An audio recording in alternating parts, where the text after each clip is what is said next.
Voilà, bonjour à tous et à toutes. Bonne année à chacun de vous. Quel bonheur de voir l'Église réunie. On ne fera pas souvent, tant que la pandémie demeurera, on ne fera pas souvent, on l'a fait dimanche dernier, on le fait ce dimanche pour une meilleure pratique, mais voilà, on ne le fera pas souvent à cause de la pandémie, alors profitons bien de ces moments. Profitons bien que nous soyons les uns avec les autres. Il manque quelques familles, puisque outre celles qui sont en vacances, il y en a de celles qui malheureusement ont été atteintes par ce virus du Covid. Et nous prions pour ces familles afin que le Seigneur les relève. Merci Seigneur de ce que ce dernier variant soit un peu moins fulgurant. En termes d'effets et de symptômes, c'est vrai qu'en termes de propagation, ça va beaucoup plus vite, mais en termes d'effets et de symptômes, il y a un peu moins de fulgurance. Mais nous prions pour nos bien-aimés afin que Dieu les relève, et c'est ce qui aussi nous permet d'avoir un seul culte ce matin en respectant tant bien que mal, comme vous pouvez le voir, donc les chaises entre familles.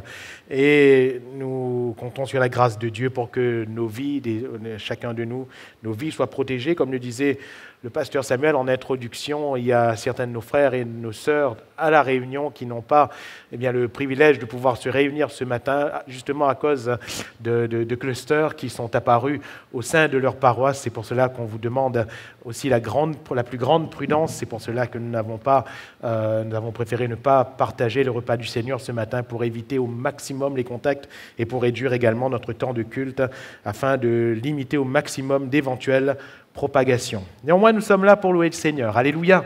Et ce temps est pour nous un temps de joie. Nous allons ouvrir la parole de Dieu ensemble et le faire dans le deuxième livre des Chroniques, chapitre 2. 2 Chroniques, chapitre 2. Nous allons lire en introduction les versets 4, 5 et 6.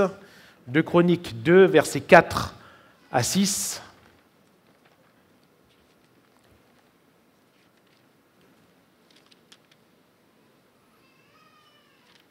Voilà ce qui nous est dit. C'est Salomon qui parle ici et il va dire « Voici, j'élève une maison au nom de l'Éternel mon Dieu, pour la lui consacrer, pour brûler devant lui le parfum odoriférant, pour présenter continuellement les pains de proposition et pour offrir les holocaustes du matin et du soir, des sabbats, des nouvelles lunes et des fêtes de l'Éternel notre Dieu, suivant une loi perpétuelle pour Israël. La maison que je vais bâtir doit être grande, car notre Dieu est plus grand que tous les dieux.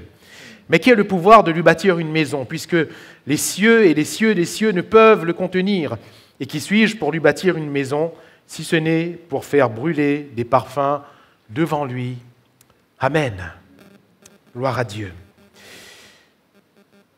Il s'agit ici de la construction, ce projet qui va se réaliser, ce projet de construction d'un temple pour l'Éternel, projet qu'avait eu à cœur David dans un premier temps, et le prophète va lui dire de la part de Dieu, tu as eu le projet et la pensée, c'est bien, mais ce ne sera pas toi qui vas construire, c'est ton fils, celui que je choisirai.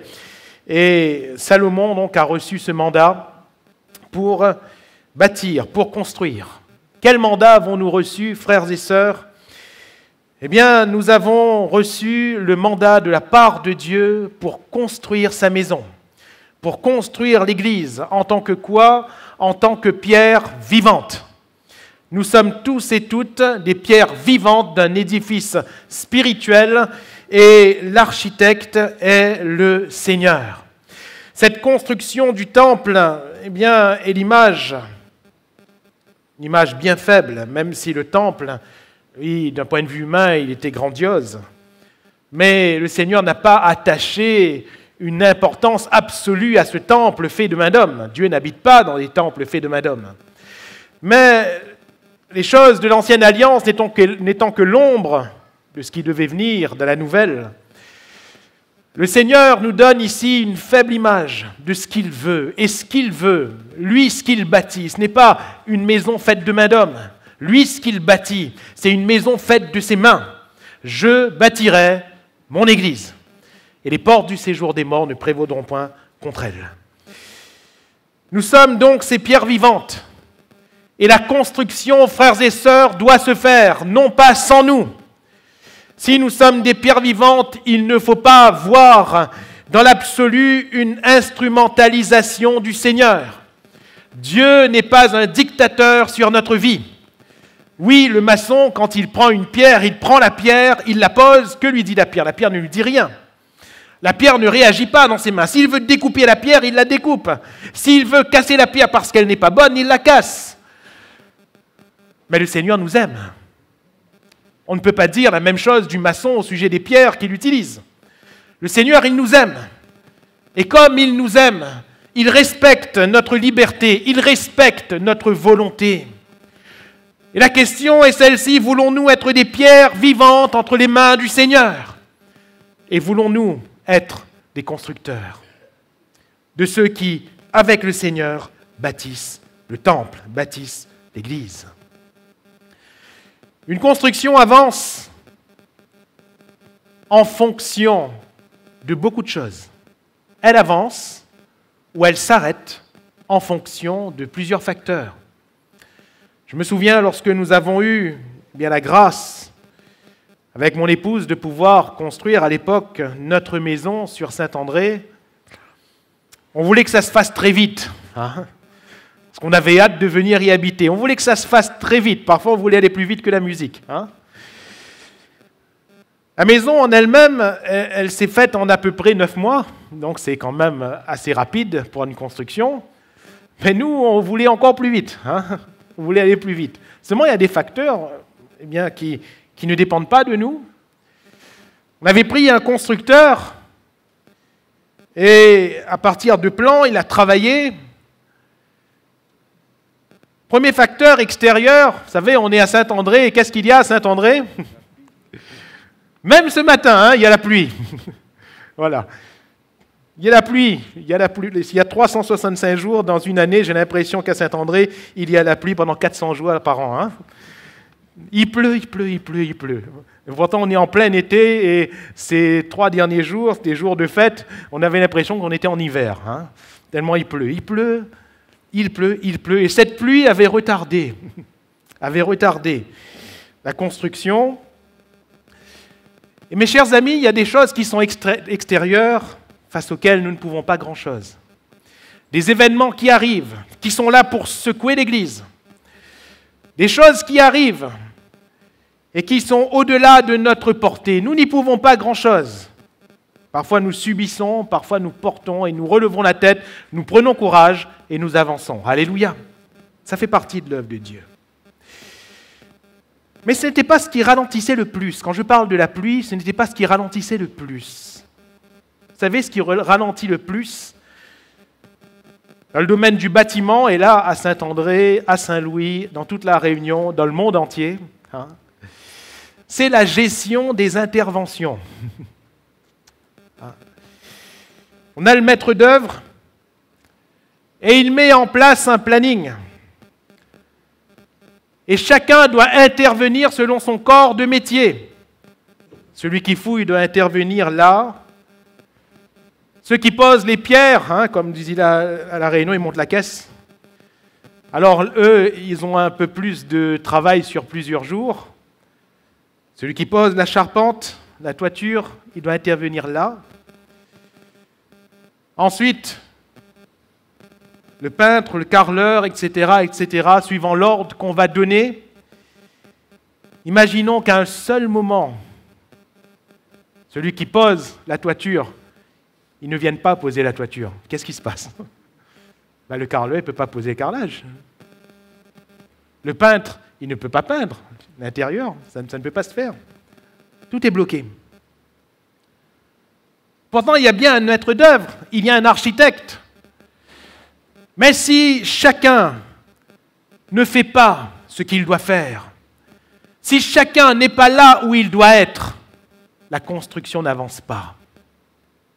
Si le maître d'œuvre doit courir après les uns et les autres en disant « Tu devais intervenir aujourd'hui, tu n'es pas venu, tu es où ?» La maison ne peut pas avancer, n'est-ce pas? Et c'est ce qui retarde souvent le plus les constructions.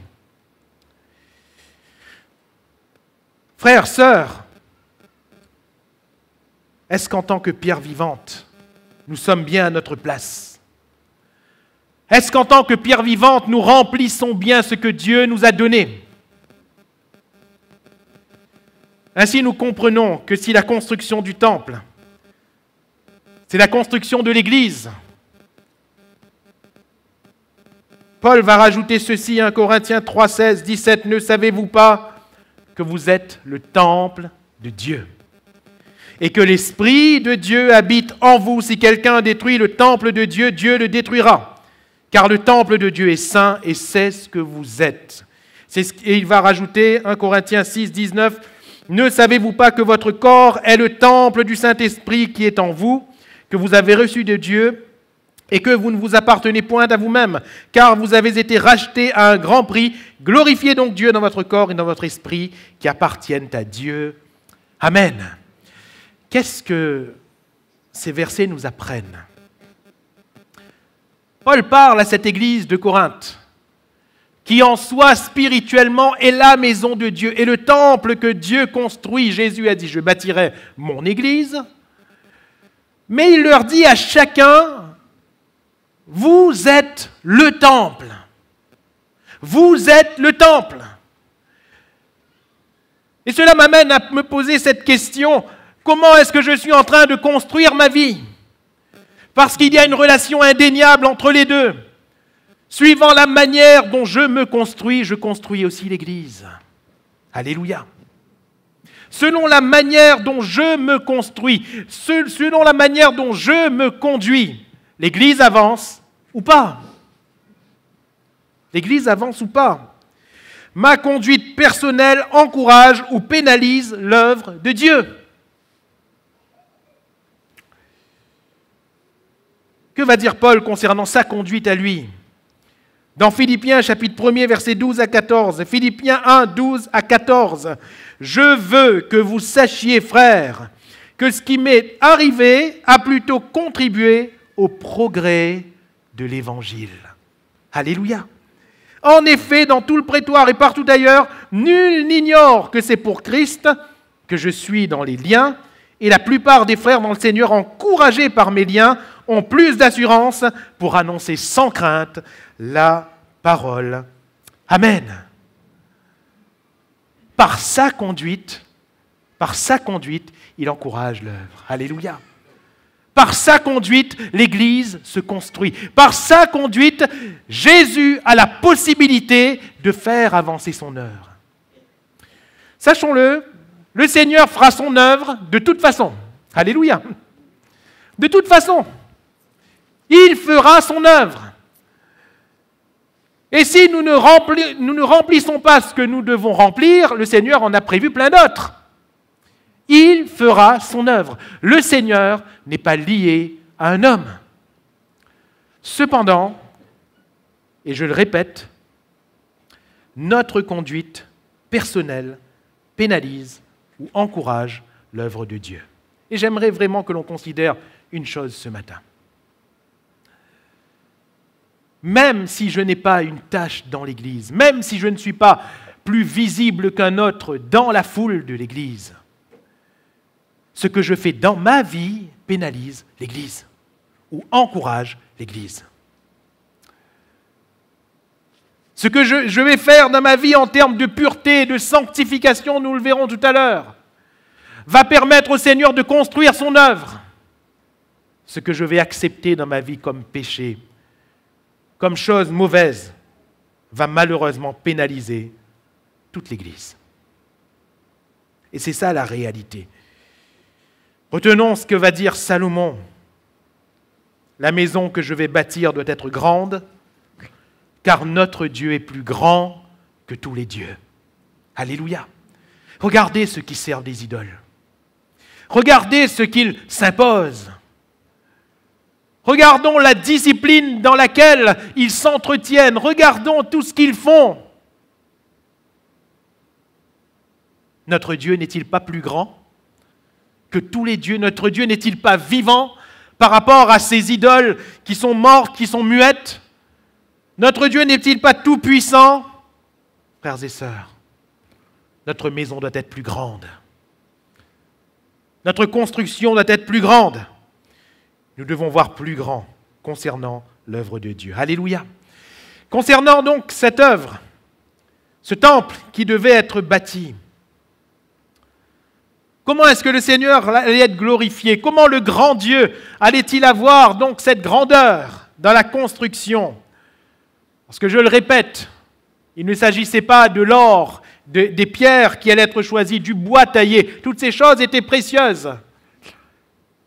Mais je crois qu'il nous est important de retenir les principes que Salomon va honorer pour cette construction. Premièrement, le lieu de la construction, qui va constituer le fondement de cette construction.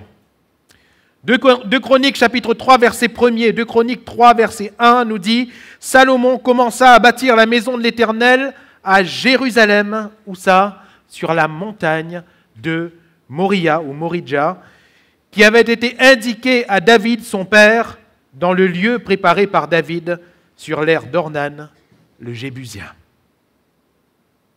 Ce lieu est important. C'était là. Et il est bien dit que c'est le lieu qui avait été indiqué. C'est l'endroit. C'est là. Qui a indiqué ce lieu à David? 2 Chroniques 6, verset 6. Salomon cite l'Éternel. « Mais j'ai choisi Jérusalem pour que mon nom y résidât, et j'ai choisi David pour qu'il régnât sur mon peuple d'Israël. » Qui a choisi le lieu? C'est le Seigneur. Qui choisit le lieu du fondement de notre vie, là où nous devons, vous et moi, construire? C'est le Seigneur. Nous ne devons pas construire sur n'importe quoi. Nous ne devons pas construire de n'importe quelle manière, à quelque endroit que ce soit. Non. Le Seigneur choisit un lieu. Ce lieu, à la place où le temple a été construit, je crois que si j'étais David, j'aurais choisi n'importe quel lieu sauf celui-là. Parce que ce lieu, commémorait pour le peuple une tragédie. Rappelez-vous, pas trop loin de la fin du règne de David, la Bible nous dit que Satan s'est levé contre Israël. Et David a été excité à faire un dénombrement que Dieu n'avait pas permis. Il a dénombré ce que Dieu avait permis, si on regarde la loi de Moïse, ce que Dieu avait permis, c'était le dénombrement à partir de 20 ans et au-dessus. Mais lui, il a envoyé Joab faire le dénombrement de tous, même au-dessous de 20 ans, donc c'était à l'encontre de ce que Dieu avait dit. Et une plaie a éclaté. Une plaie a éclaté. Des gens ont commencé à mourir, par centaines, par milliers. Et David a supplié Dieu. Il a dit, Seigneur, c'est moi qui ai péché. Pardonne à ces petits. Le Seigneur, quand il a vu tout ce qui était en train de se faire, la conséquence terrible du péché, qu'est-ce qu'il a dit? Il a dit à l'ange destructeur, arrête, arrête. Et je le répète, frères et sœurs, heureusement que Dieu nous aime. Heureusement que Dieu nous aime, car il me semble que c'est lui, que parfois nous ne demandons pas grand-chose, mais que c'est lui qui dit à la destruction, arrête, arrête. C'est lui qui, dans sa grâce, ordonne que la destruction arrête. Alors David est monté sur ce mont Moridja, dans l'aire d'un certain Ornan, Jébusien.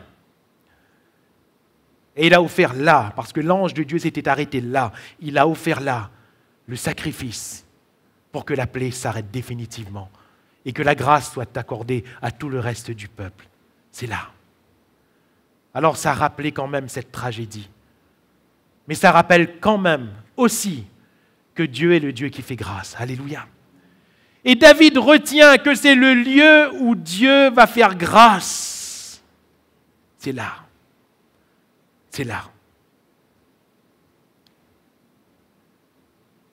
J'aimerais attirer votre attention sur ce mont pour un tout autre événement qui est d'autant plus marquant dans l'histoire biblique. C'est sur ce mont qu'Abraham va monter pour offrir Isaac en sacrifice. C'est là. Et rappelez-vous qu'au dernier moment, à la dernière seconde, alors qu'Abraham va faire ce que Dieu lui avait demandé, est-ce qu'Abraham était atteint de folie? Non. La Bible nous dit, c'est l'auteur de l'Épître aux Hébreux qui va le dire, c'est par la foi. C'est par la foi. Parce qu'il croyait que son fils allait ressusciter. Vous vous rendez compte de la confiance qu'Abraham avait en Dieu? Il croyait. Pour lui, c'était impossible que son fils meure là. C'était impossible, parce que Dieu avait conduit toutes choses. C'était impossible. Mais au dernier moment, Dieu va lui dire « Stop, arrête ». Et sur ce mont Moridja, celui qui devait mourir a repris vie. Aussi, va dire l'auteur de l'Épître aux Hébreux, le recouvra-t-il sous une forme de résurrection, parce qu'Isaac devait mourir. Et bien sûr que la foi ici agit suivant la parole de Dieu, mais surtout parce que là où Abraham s'est arrêté, Dieu a continué. Dieu n'a pas arrêté sa main sur son propre Fils, sur Jésus-Christ à la croix du Calvaire. Sur un autre mont, oui, le mont Golgotha. Et Jésus-Christ est mort pour nos péchés, mort pour nos offenses. Ce qu'Abraham a fait était l'ombre de ce qui devait venir, était la prophétie de ce qui devait venir pour le salut de l'humanité.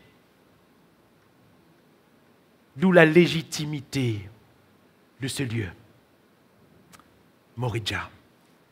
Et cela nous apprend, mes frères et mes sœurs, du fondement de ce que nous sommes en train de construire, du fondement de l'Église, du fondement de chacune de nos vies. Et ce fondement, c'est Jésus-Christ crucifié. Alléluia. C'est le sacrifice de Jésus. C'est là que le Seigneur a indiqué à Salomon, à David. C'est là, c'est la croix que le Seigneur nous indique. Et il me semble que toutes les Écritures nous indiquent la croix de Jésus-Christ. Alléluia. Toutes les Écritures nous indiquent la croix. Et Paul va dire, selon la grâce de Dieu qui m'a été donnée en 1 Corinthiens 3.10, j'ai posé le fondement comme un sage architecte. Il parle de la construction de l'Église et un autre bâtit dessus. Mais que chacun prenne garde, chacun, vous comme moi, chacun prenne garde à la manière dont il bâtit dessus. Car personne ne peut poser un autre fondement que celui qui a été posé. Savoir qui? Jésus-Christ. Alléluia. On ne peut pas construire sur un autre fondement que Jésus-Christ. Notre vie entière doit être sur le Christ. Alléluia. Sur son sacrifice, sur son exemple, sur les voies qu'il a tracées pour nous. C'est pour cela que Paul, quand il parle aux Corinthiens, il va leur dire « Parce que vous ne considérez pas le corps et le sang du Seigneur Jésus. » Alors parmi vous, il y a beaucoup de malades, il y a un grand nombre qui sont morts.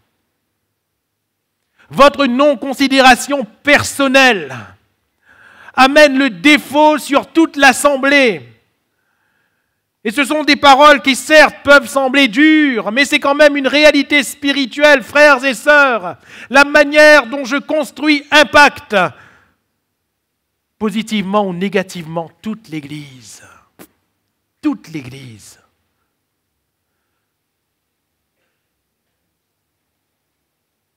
Si la manière dont je construis est conforme à la parole de Dieu, alors j'impacte positivement l'Église. Alléluia. Mais si la manière dont je construis est non conforme à la parole de Dieu, j'impacte négativement l'Église. Parce que si je construis sur Christ, je choisis d'être conforme à ce qui est écrit. Le fondement est donc important, mes frères et mes sœurs. Comment construisons-nous? Deuxièmement, ce qui va permettre à cette maison d'être la maison de Dieu, c'est la consécration. Et nous l'avons bien lu au verset 4 de 2 Chroniques 2. « Voici, j'élève une maison au nom de l'Éternel mon Dieu pour la lui consacrer. » Alléluia. La consécration. La consécration. Quand la maison a été construite, dans 2 Chroniques, chapitre 5, 2 Chroniques 5, verset 11, il nous est dit au moment où les sacrificateurs sortirent du lieu saint, car tous les sacrificateurs présents s'étaient sanctifiés. Alléluia. Tous les sacrificateurs présents C'était sanctifié sans observer l'ordre des classes, c'est-à-dire ils n'ont pas regardé qui faisait quoi, qui faisait qui, ils n'ont pas regardé qui faisait la tâche la plus importante en disant « toi tu dois te sanctifier plus », ils n'ont pas regardé celui qui allait se présenter avec le sang, à savoir le souverain sacrificateur, ils n'ont pas regardé même au sacrificateur qui tenait une pique, ils n'ont pas classé les choses, tous se sont sanctifiés, alléluia. Tous sans exception, tous se sont sanctifiés. Pourquoi ? Parce qu'ils devaient vivre cette consécration. Les Lévites étaient consacrés à Dieu et ils devaient vivre cette consécration. Mes frères et mes sœurs, par le sang de Jésus, oui, nous avons été rachetés, mais nous avons été aussi consacrés. Alléluia. Nous sommes sanctifiés, c'est-à-dire que nous appartenons à Dieu. Et qu'est-ce qui se passe à la conclusion, au verset 14 ? Il nous est dit que les sacrificateurs ne purent pas y rester pour faire le service à cause de la nuée, car la gloire de l'Éternel remplissait la maison de Dieu. Alléluia. Parce qu'ils s'étaient sanctifiés. Parce que Salomon avait dit, cette maison sera consacrée à Dieu. Frères et sœurs, c'est bien beau, et je suis comme vous, c'est bien beau de souhaiter que l'Église soit consacrée à Dieu. Mais si je ne consacre pas ma vie à Dieu, cela impacte l'Église. Parce qu'en ayant accepté sur notre vie le sang de Jésus, nous sommes devenus des pierres vivantes de cette Église. Et si je ne me consacre pas, si je ne me sanctifie pas, je fais défaut. Je fais défaut. Frères, sœurs,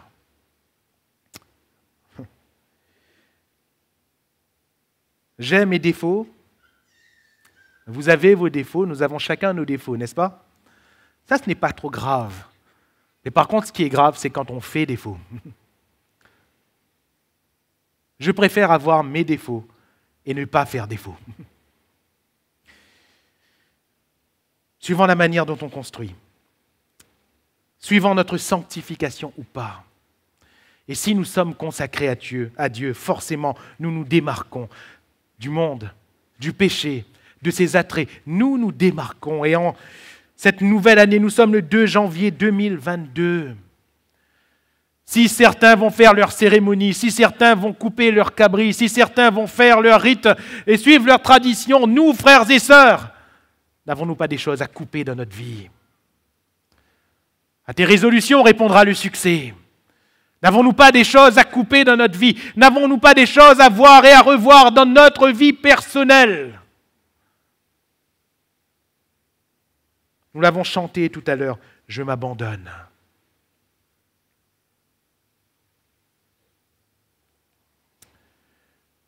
Est-ce que nous voulons vraiment nous abandonner entre les mains de Dieu ?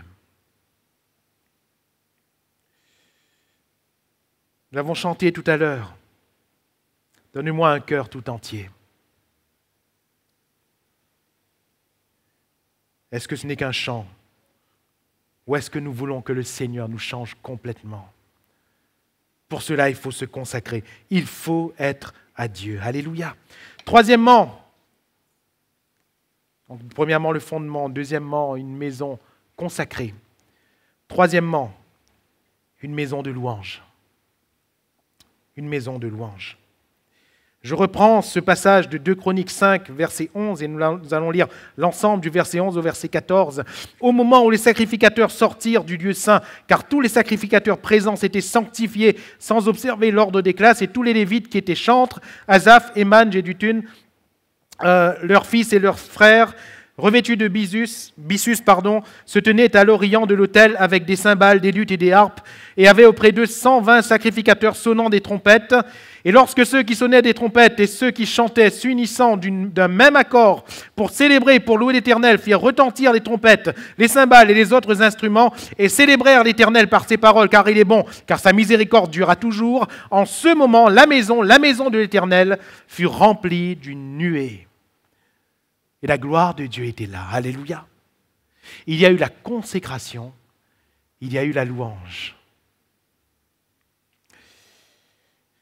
C'est David qui va être le premier à ordonner, à classer, suivant une parole du Seigneur, a ordonné et a classé le service du chant dans l'Église.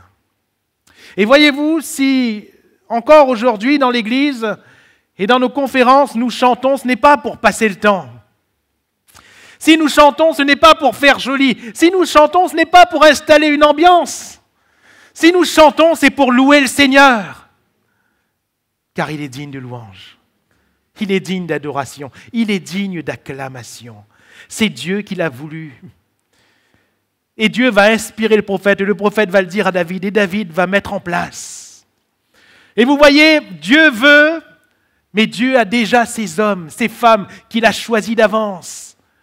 Mais le problème, c'est si ces hommes et ces femmes font défaut. Ils n'ont pas fait défaut. Le prophète a parlé de la part de Dieu. David a organisé. Les personnes se sont consacrées et tout a pu se mettre en place pour que la gloire de l'Éternel vienne dans la maison. Alléluia. La louange, c'est ce que Dieu veut. Dans Jean chapitre 4, à cette femme samaritaine, verset 21, « Femme, lui dit Jésus, crois-moi, l'heure vient où ce ne sera ni sur cette montagne, ni à Jérusalem que vous adorerez le Père. Vous adorez ce que vous ne connaissez pas. Nous, nous adorons ce que nous connaissons, car le salut vient des Juifs. Mais l'heure vient, et elle est déjà venue, où les vrais adorateurs adoreront le Père en esprit et en vérité. Car ce sont là les adorateurs que le Père demande. » Pas que David demande, pas que le prophète demande, pas que le pasteur demande. Ce sont là les adorateurs que le Père demande. Dieu est esprit. Il faut que ceux qui l'adorent, l'adorent comment ? En esprit et en vérité. Alléluia. Non seulement la louange dans l'Église doit être sanctifiée, mais qu'est-ce que la louange dans l'Église ? C'est la louange d'1 heure, de 2 heures, c'est quoi ? Chaque jour, ma louange va être sanctifiée. Alléluia. Chaque jour, mon cœur doit louer le Seigneur. Chaque jour que Dieu fait, je dois être capable, en tant qu'enfant de Dieu, de lui dire merci. Seigneur, merci. Seigneur, je te loue. Seigneur, je te bénis. Mon âme doit être reconnaissante. Alléluia. Et parfois, on traverse des périodes de turbulence, il est vrai, mais même dans les périodes de turbulence, le Seigneur nous donne la capacité de le louer, de l'adorer. David va dire quoi ? Il va parler à son âme. Il va dire, mais mon âme, pourquoi gémis-tu dedans de toi ? Pourquoi gémis-tu ? Et parfois, combien on doit parler à son âme, frères et sœurs ? On est tellement découragés des fois. Et je ne diminue pas ce que je suis en train de dire. On passe parfois par des creux de vagues terribles, n'est-ce pas ? Terribles. Mais il faut parler à son âme. David, quand il parle à son âme, il n'est pas fou. Hein ? Il ne fait pas seulement de la poésie, non, c'est une réalité. Il parle à son âme. Et il dit à son âme, « Mais pourquoi gémis-tu au-dedans de toi ?» Parfois, on doit dire à son âme, « Arrête de faire le bête, oui. Arrête de faire le bête. Loue le Seigneur. Loue le Seigneur parce que moi, je le célébrerai encore. Alléluia. Loue le Seigneur, frères, sœurs, peu importe ce que nous traversons, il n'est jamais, jamais indécent de louer le Seigneur. Jamais. Car la louange sied à sa maison, la louange sied à ses rachetés, sied aux hommes droits, nous dira le psalmiste. Et David va composer toutes les louanges, pourquoi ? Pour nous exciter, pour nous encourager à louer toujours le Seigneur. Louer le Seigneur en tout temps, une maison de louange. Que l'Église soit une maison de louange, non pas seulement à cause des chants, nous bénissons le Seigneur. Pour les chants, nous bénissons le Seigneur. Pour les équipes d'animation de chants, mais ce n'est pas là, sur l'estrade, que tout se joue, pardonnez-moi. Ce n'est pas là, dans l'assemblée, que tout se joue, pardonnez-moi. Pardonnez-moi. Non. Si notre louange ne s'élève que le dimanche matin, entre 8h30 et 10h30, il y a un problème. Il y a un problème. Non. La maison que je suis doit être une maison de louange pour le Seigneur. Tous les jours, le parfum doit monter. Alléluia. Monter en acclamation pour notre roi. Parce qu'ils se sont sanctifiés. Parce qu'ils ont loué. Et la dernière occasion, toujours dans la construction et la dédicace de cette maison, où la maison de Dieu a été remplie par la présence de Dieu, par la gloire de Dieu. Dans 2 Chroniques, chapitre 7, versets 1 à 2, 2 Chroniques 7, versets 1 à 2. Lorsque Salomon eut achevé de prier, le feu descendit du ciel et consuma l'holocauste et les sacrifices, et la gloire de l'Éternel remplit la maison. Les sacrificateurs ne pouvaient entrer dans la maison de l'Éternel, car la gloire de l'Éternel remplissait la maison de l'Éternel. La maison de l'Éternel a été remplie de la gloire de l'Éternel. Alléluia. Extraordinaire. Extraordinaire, oui. Mais ce n'est pas un événement qui n'appartient qu'à cette date du calendrier où Salomon a dédicacé le temple. Quand Paul dit à ces chrétiens de Corinthe, « Vous êtes le temple du Saint-Esprit », le Saint-Esprit, c'est la gloire de Dieu qui habite en nous. Alléluia. Et la gloire de Dieu veut habiter l'Église. Comment est-ce que la gloire est descendue? Comment est-ce que le feu est descendu? Lorsque Salomon eut achevé de prier. Alléluia. Fondement, une maison sur le bon fondement, une maison consacrée, une maison de louange et enfin une maison de prière. Ma maison sera appelée une maison de prière. Et quand Salomon avait prié, la gloire de Dieu est descendue. Le feu est descendu. Alléluia. Nous voulons voir le feu descendre? Frères et sœurs, il faut prier. Nous voulons voir, les choses grandes se manifester au milieu de nous. Il faut prier. Pas seulement quand l'Église fait une réunion de prière, mais dans notre vie personnelle, quotidienne, frères, sœurs, nous devons prier. Pourquoi est-ce qu'il y a beaucoup de lacunes dans notre vie?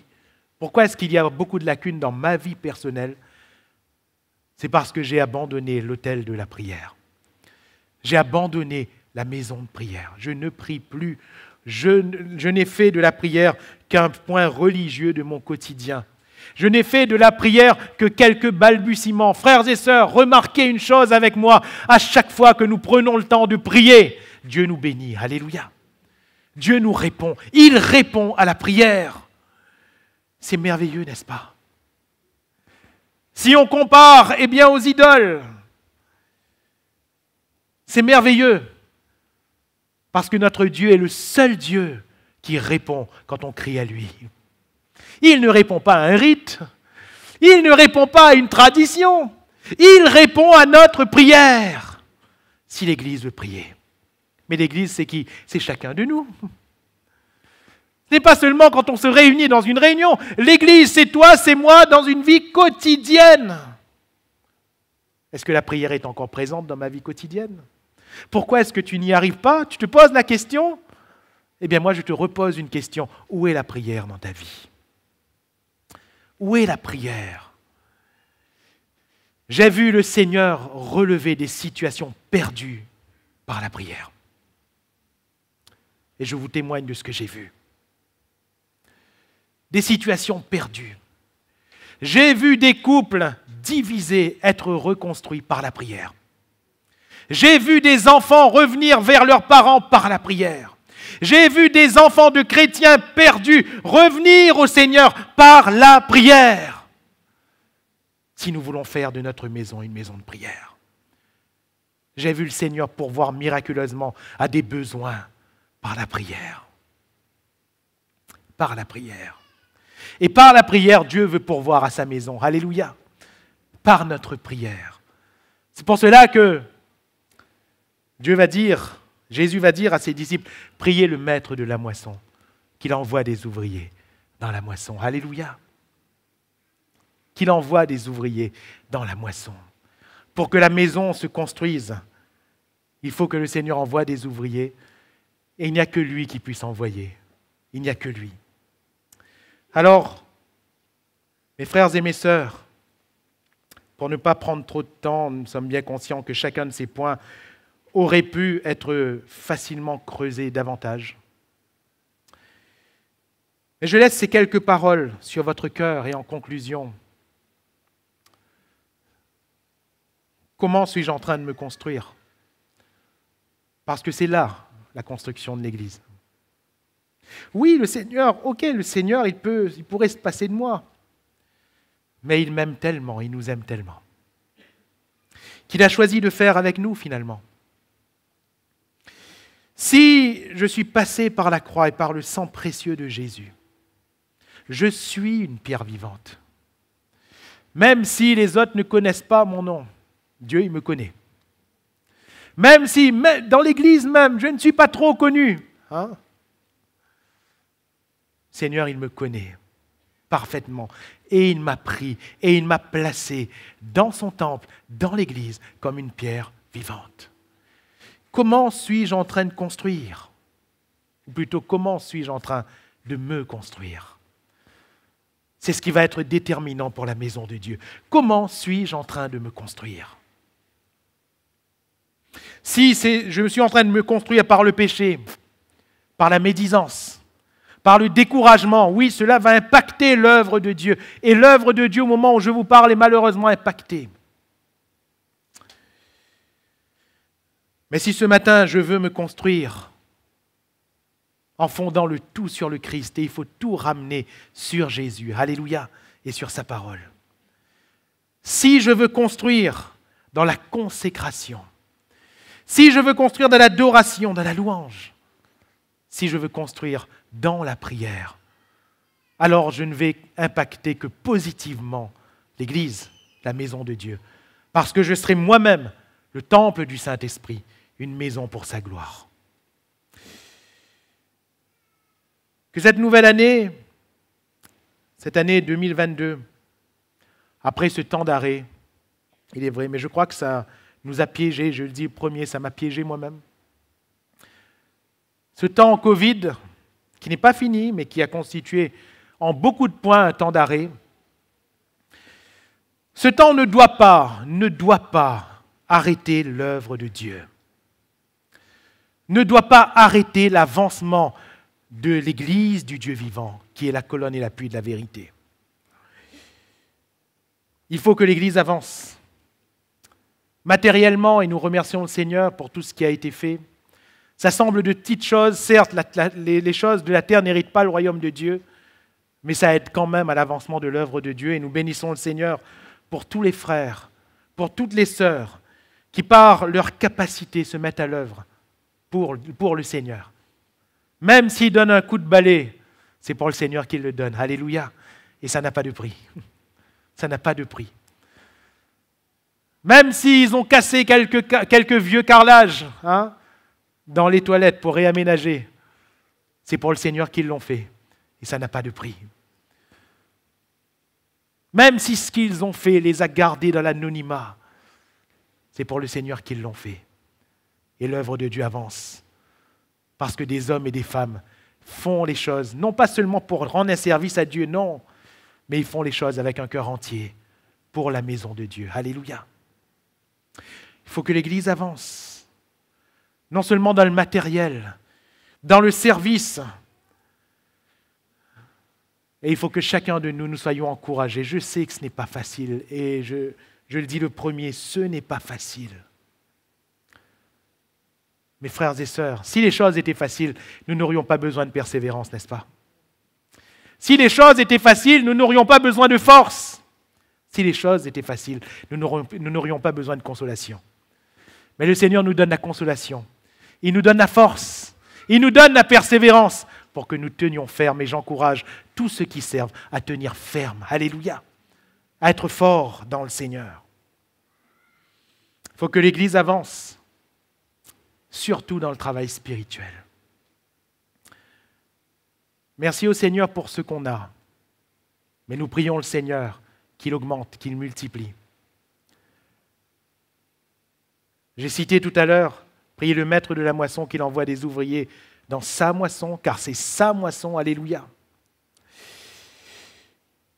Vous avez 2 pasteurs, déjà, pour environ 600 membres. Il en faut beaucoup plus. Si on regarde à la norme biblique, 1 berger pour 100 brebis, si vous faites le compte, il en faut encore au moins 4. Encore au moins 4. Nous sommes 2. Rendez-vous compte, nous sommes 2. Bénissons le Seigneur, je le répète, pour ce que nous avons déjà. Mais croyez-moi, que vos pasteurs, ils ont beaucoup de travail. Hein? Beaucoup de travail. Nous essayons de faire tout par la grâce de Dieu, mais il y a beaucoup de travail. Et nous prions pour que le Seigneur donne.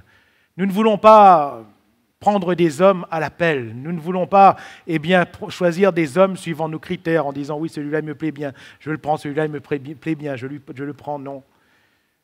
Nous voulons que ce soit le Seigneur qui envoie des ouvriers. Et nous aurons la joie tout à l'heure de vous présenter un couple pour un temps probatoire, et nous le ferons tout à l'heure en temps et en heure. Mais il faut que l'œuvre de Dieu avance. Alléluia. Et il faut que l'Église de Dieu avance. Mais toutes ces choses dépendent de chacun de nous. De chacun de nous. Voulons-nous prendre une part active dans l'œuvre de Dieu? Voulons-nous être fidèles à l'œuvre de Dieu? Voulons-nous faire les choses selon Dieu, dans notre quotidien, dans notre famille, même quand on est tout seul, quand personne ne nous voit? Voulons-nous faire les choses devant Dieu? Afin que le Seigneur nous bénisse, que le Seigneur bénisse notre famille, que le Seigneur bénisse l'Église. Je laisse donc ces quelques paroles sur votre cœur, en priant que le Seigneur nous bénisse, que le Seigneur vous bénisse abondamment et richement. Nous ne connaissons pas demain, peut-être que le Seigneur reviendra, peut-être que le Seigneur permettra encore quelques années avant qu'il revienne. Nous ne savons pas, peut-être que nos enfants auront le temps d'être des adultes, et que le Seigneur se servira d'eux aussi pour l'Église. Quel exemple sommes-nous en train de leur laisser?